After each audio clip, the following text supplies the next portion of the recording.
Typical frosty day, middle of January. We're going to make some shrimp. Skewers. Shrimp. Skewers. That's what we're going to make. And here's what we're going to have in our marinade. I'll show you about that in just a moment. First, you're going to want to prepare some garlic. That's what's going to make this taste yummy. Get rid of all the little dried up ends that you don't want to be eating. You want to chew down on one of them. You got your garlics, and then you're going to want to make some nice thin slices.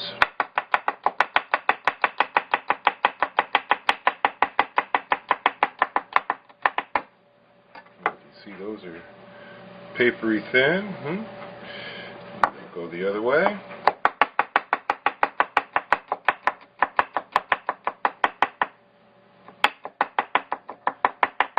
And then just go back over it.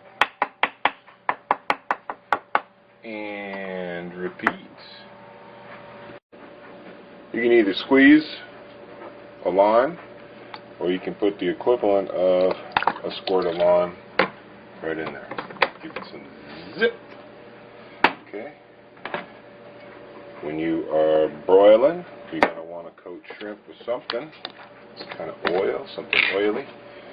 And you don't want a whole bunch of oil, or it'll be a very oily deal. But you put a little bit of oil in there, enough you think to coat all those shrimp, enough to give them a little brown. Give those shrimp a little bit of salt flavor to them, without salt. Putting in about what I call about a tablespoon and a half, 2 tablespoons of soy. Now, to counteract some of that oily taste, we go with the seasoned vinegar, which is also nice and brown, but you want to go easy on that.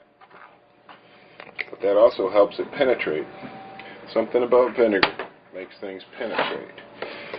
And just to give it a little interest is another toasty thing. If things toast up, would be these sesame seeds.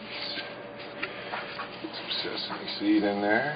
Don't want to go crazy with it. Just enough to put a few on all these here shrimp. Okay. And then these last little deals here, these give it some zip. So we're going to go with some Thai curry. This is the red. The green is more savory. The red adds a little more zip. And I'll show you the next step in 1 second.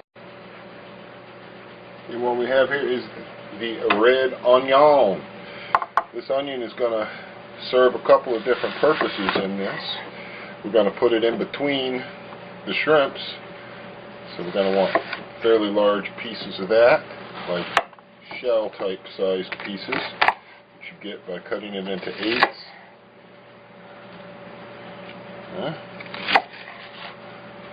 Now, what you can do is you go through and you pick out all the nice big chunks, the pieces that are way too small, like this kind of size. Those are actually going to get minced up and put into the marinade for a little bit of onion flavor. But anything that's, say, this big or bigger would be nice to flavor a shrimp right on the skewer, so we're going to set that part aside. Okay, the part of the red onion that did not make the cut to go on to the skewer next to the shrimp can be chopped into small pieces. The whole idea is to increase the surface area of it so it adds more onion flavor to the whole marinade. You just keep feeding it into the knife. Just feed it right into there. Mulch it up.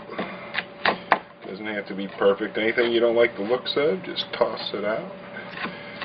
The little green bits and stuff that you wouldn't normally want to eat, they might be a little too sharp. Those will taste good in the marinade.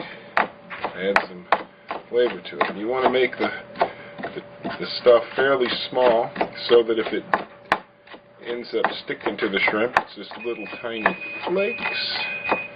Yay.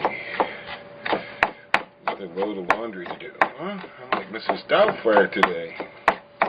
Alright, and that gives you an idea of how you can mulch that up. You could go a little bit finer, and then that goes into the marinade as well. Now I'll show you the last couple of ingredients here for the deal. Well, OJ, okay. Sugar also helps make the shrimp succulent and brown. Adds a little water to them so they don't get so dried out when they're getting broiled. And then you may want to add a little bit of wine. You can substitute wine or vinegar. You don't want to use just a splash. But again, like vinegar, wine helps the flavors get in. Now you can see we've got a fairly low volume of liquid, what looks like a lot of shrimp. But the trick, okay, is not to just put them all in this and let them sit, but to put them in heavy-duty Ziploc bags so that you can get all the air out, and then it's right in contact with the shrimp.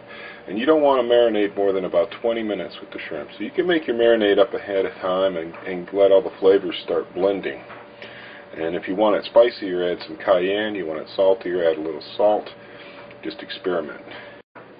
And what we have here are all the onion pieces and some red pepper that I'm going to use to garnish the end of each skewer.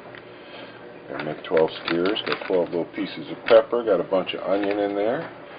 And what makes these taste good is going to be a little different than what makes the shrimp taste good. I'm going to use this salad dressing. You can use wishbone, you can use different kinds of salad dressing. That's what works best on vegetables, and I'm going to do that about maybe 15 minutes before they go on the skewers, because you don't want to marinate them too long.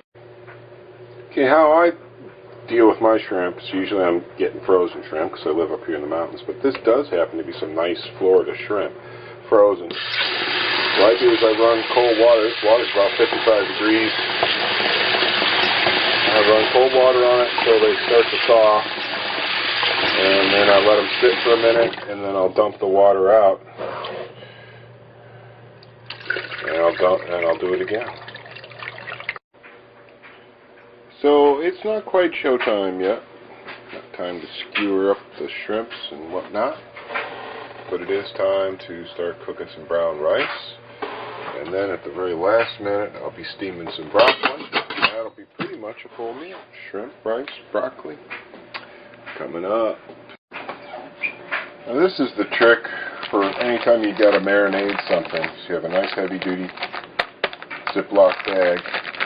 You put your marinade or your salad dressing or whatever you want in there, and you massage everything around so it's all coated.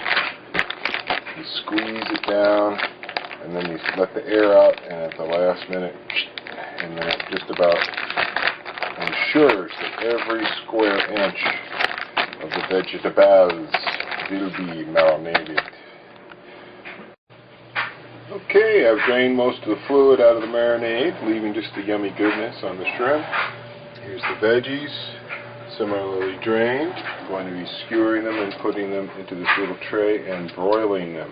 Alright, so here's 100 shrimps ready to broil, and I've got the broiler up on high. Got the rack one notch down so that they're not right underneath those little coils. Get the heat on them. And I'm just going to cook them until they start to turn a little black here and there. The edges of the onions and whatnot turn black, and then I'll flip them and cook the other side. Got to go real fast with these, maybe 3 minutes a side. Okay, the timer went off. Let's have a look at these puppies. See what's going on in there, huh? What are they looking like? Yep, not quite. So 3 minutes wasn't quite it. But you can see that little bit of brown on there. Getting there. One way to reduce heat but keep them charring is you keep the door open a little bit like that. So I'm going to give them another minute. Come right back to it. Oh man, I wish this camera could record smells right about now. It is truly awesome. So here we go, 1 more minute. So we've had a total of 4 minutes on this side. Yeah, buddy. Yeah, I'd really like to see this a little more black, but I don't want to overdo the shrimp. So right now, what I'm going to do is rotate them all. And if they'll cooperate, this ought to be a fairly Simple process. You get most of them anyway. The thing about food is it's all going to taste good even if it doesn't come out exactly right, but so far everything's looking pretty good. And you get them under there, and go for another 4 minutes, and that should have those puppies ready to eat. Oh, the smell. Okay, and there you go. Could have just a little bit more burn on them, but these shrimp are so small they're going to taste like rubber if they cook too long. So you can see that nice little char. Ideally you'd want even more char. It's easier to do on the grill than in the broiler. The broiler tends to heat them up too much. But, there you have it. Shrimp. Shrimp. Shrimp.